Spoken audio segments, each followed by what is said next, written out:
comes to me on the weekends because it's really a medical hotline. So it's 212-246-4237. 4237. 212-246-4237 or 212-CHOICES. An easy way to remember it. Okay. All right? I'm going to give him that number, and I'm going to tell him to give you a call. That's great. He's kind of feeling hopeless right now. Okay, well, we don't want that. And also, we'll send him a booklet and DVD at no charge. So what's ever good for him, we will try to do, okay? And I'll give him my address so it doesn't go over the air and have Well, don't give me any address right now. Call afterwards, and we'll talk about it, and we'll send the booklet. I don't want names and phone numbers and addresses on the show, okay? Correct. Thank you so much. All right. God bless you. Bye now. Bye-bye. All right. We're going to go to hear a word from our sponsor and be right back. Here's Dr. Gil Lederman, New York's only Harvard-trained, triple-board-certified radiation cancer doctor. If chemosurgery or radiation isn't working or isn't tolerated, when cancer and its pain and symptoms aren't getting better, seek a fresh second opinion at Radiosurgery New York's Urgent Cancer Consultants for innovative, custom-tailored cancer treatment. See our experts within one business day because we know your time and your life are precious. Our goal is proper diagnosis and effective, non-invasive outpatient treatment. Decades of leadership, first in New York with brain radiosurgery, first in America with body radiosurgery for cancers of the brain, body, and prostate, all custom-tailored for you. Call 212-CHOICES, 212-CHOICES for a prompt appointment and free booklet DVD. Super convenient, 38th and Broadway, with most insurances, Medicare, Medicaid accepted. You're next at Radiosurgery New York. Just call 212-CHOICES, 212-CHOICES.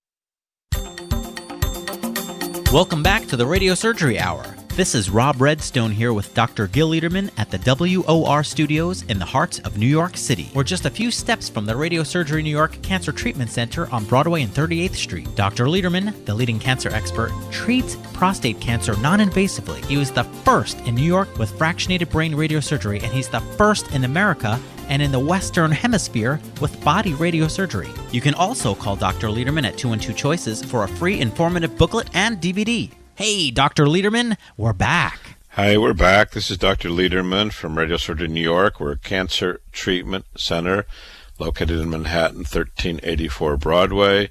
We take most insurances, Medicare, Medicaid. We try to serve you as best as possible. Serve you with real board-certified doctor, not the students, not trainees, not guinea pig treatment, but real treatment that has what we believe the best chance of helping you. So we're taking your calls, and we're at 1-800-321-0710. Bob and Ed are taking the calls, and I understand we have a call. So Michael Lynn, good morning. Good morning, Dr. Lederman. How are you today? I'm very well, thank you. I hope you are too. Thank you. Dr. Lederman, I have a friend who has a mental illness, and he has told me that he's had a problem eliminating all his urine for several years. And the doctor recently, the urologist, told him that his prostate is enlarged and he has a cyst on his prostate, which is putting pressure on the bladder and disabling the bladder from emptying all the way. And when I asked my friend if he had a PSA done, he said he didn't know what that was. And I said, how does the doctor know it's a cyst? And he didn't know that. And he said the patient said he's scheduled to have the cyst removed, and the procedure is that they scrape the prostate. Oh, boy. To diminish it in size. Oh, boy. So it won't put pressure on the bladder, and I'm very disturbed by that. Well, I'm disturbed, too. In fact, we're going to talk in a few minutes about a similar patient who came in just Friday with huge bladder, all distended with urine that was damaging the kidneys. It was so distended. So I agree with you. He should be worked up. We should know what his PSA is. We should know what the diagnosis is. Scraping the the prostate, which is called a transurethral resection of the prostate, is not for a cyst. And that can lead to side effects. It can lead to damage to his sex life. It can lead to damage to his urinary life. So he may want to come in before he does anything, but of course it's a free country and not everyone does what I think is best for them. But he's welcome to come in. I'd be happy to see him if you wish. Thanks, Doctor. All right. And also, if you call us during the business hours, we'll send you a booklet about prostate diseases and a DVD. So that's that 212 Choices number during the week, Monday through Friday. Thank you so much, and have a good. Thank you. God bless you, and thank you for calling. Thank you. Friday night, I got a call from a doctor, actually the doctor who delivered 2 of my children. So this is 25 years ago. And one of his best friends has 2 kinds of cancers. He has a stage 2 colon cancer that was resected and a stage 1 lymphoma in his lungs. And he went to a big hospital in Manhattan, and they told him, well, he needs 6 months of chemo for the colon, and he needs 6 months of chemo for the stage 1 lymphoma. And this doctor, who's really smart, he's a gynecologist, obstetrician, called me up. He said, this is my friend, he's a retired policeman, and it seems like a lot to take 12 months of chemo, and I've been looking in the books. It doesn't seem exactly that he's been told everything he should know. And I said, well, that's right. Number 1, for stage 2 colon cancer, chemo's usually not the recommended choice, and it could be studied, but it's been studied for the last 40 years, and studies have never shown a benefit for the people who get chemo versus those who don't get chemo. So in fact, if he had no chemo, he'd have the same outcome that if he had 6 months of chemotherapy. So that takes off 6 months there. And then for the stage 1 lymphoma of the lung, well, we hit lymphoma. You've heard earlier on this program about the man with a massive lymphoma in his neck. Our success rate is, and the cancer-free success rate is about 90% for stage 1 lymphoma in the lung or the lymph node or the bone or the neck or the groin or wherever. And so that's another 6 months down the drain. So instead of 12 months of chemotherapy, he could probably have a few focused treatments on the lymphoma. The data doesn't show any benefit for getting chemo for the bowel for the stage 2 colon cancer. And there we go. Now, he was scheduled to start 1 year of chemotherapy on Tuesday, 48 hours from now. He's coming in tomorrow, and as I say, we promise people, even you, if you need it, urgent cancer consultants, to see you within 24 hours, because we'd rather work more than you get the treatment that you don't need or it's not going to benefit you. He's coming in tomorrow, and I suspect he's not going to want to have 12 months of chemotherapy compared to radiosurgery, who can live his life and have an excellent quality of life. Again, if you're getting treatment, you should know, is there data, and what's the data? Now, why would a hospital in Manhattan want to give 12 months of chemotherapy? Now, we know that chemotherapy and radiation and radiology in hospitals cost a lot more. Well, why does it cost more? Well, surprisingly enough, there was just an article in the New York Times this week talking about a president of one of the biggest hospitals in Manhattan. Now, he retired in 2011, this president, and they had a fancy dinner for him. 1,000 people ate food by Danny Meyer, who's a famous restaurateur, and they had the star of South Pacific singing, and he's supposed to have retired. But the next year, this is in an article by New York Times, you can look up yourself, by Nimona Hartakoulas from July 15th. The next year, the guy that just retired earned from that hospital $5.6 million, including base salary, bonus, deferred compensation. His successor got $3.6 million. So together they got $9 million. These 2 guys, the ex-president and the new president. And the ex-president's not going away. He's 80 years old. He's staying on as the executive vice president as the board of trustees.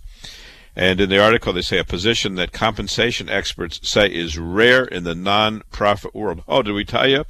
The hospital's a non-profit, and its president's getting $3.6, ex-president $5.6 million. Judy Wessler, the former director of the Commission on Public Health System, a New York City patient advocacy group, said, hey, that's a nice retirement present. So how much should hospital executives be compensated has been a matter of debate, she writes.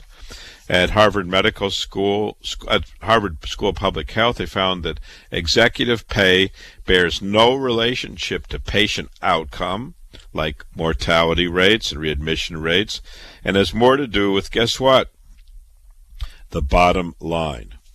Now, Senator Grassley, who's the senator from my home state of Iowa, the article says, I mean, I know I'm from Iowa, I don't have to have the article tell me that, has been pressing for tax-exempt hospitals. And remember, these hospitals don't pay taxes, so they're sitting there building tall buildings and paying their president millions of dollars and flying them around first class and paying for their housing and other things.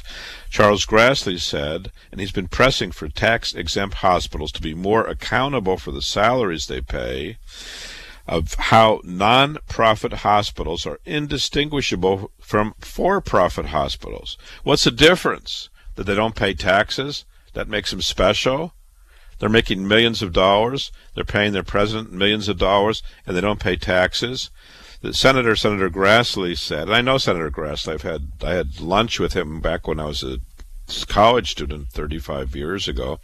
Senator Grassley says it's not enough to say high compensation is necessary and leave it at that. A non-profit hospital should show how that compensation benefits its patient. Now, the article goes on to say executive compensation continues to rise at New York hospitals even after the stock market crash of 2008. Now, we don't have to remember these have been tough economic years, right? And most of us have been suffering a lot. Well, the president of another hospital is making millions of dollars. There's something called, you got a new title at one of the hospitals not far from Manhattan. They called it president of the system's foundation. I don't think they mean the basement. This guy earns $700,000 in base salary, and they didn't report on his bonus. Now, this doctor who got $5.6 million is 80 years old and retired, and the IRS requires that nonprofits list their salaries, but that the tax experts at the IRS rarely challenge salaries, even of nonprofits. So, the article states that it's unusual for a chief executive to stay on after retirement because it can crimp the style of a successor. To have a former CEO on the board is actually a big no-no, said Dr. Reinhardt from Princeton. It's not considered good board manners.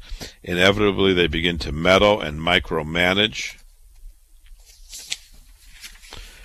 So, what to do about this? Well, there's not too much to do about it. How are the other salaries in New York? Well, president of another hospital on Long Island, his salary from 2008 to 2012, in those 4 years, tough years in America, right? His salary rose by 83% to $4 million. Another doctor from a big hospital, president of a big hospital, same 4 years, his salary rose 70% to $4 million. And another doctor in the Bronx, president of a hospital, is making $4.4 million. Okay, what does it include? Base salary, bonus, deferred compensation like retirement pay. Now, in the United States, the average pay for a hospital administrator, president, chief, is $475,000. So who's paying for this? You are. That's right, you are. And that's why when you get brain therapy at a big cancer hospital in Manhattan and it costs $70,000 to you, and you have it with us and it's less than 10% of that, what are you paying for? Well, you may not be paying for what you think you're paying for, but look up at the building and the administrators and the executives and the cars and first-class travel. That's probably what you're paying for. It's not medical care. It's pretty sad. It's pretty sad. You can look at this article yourself. You can look at all the things I talk about because it's all data that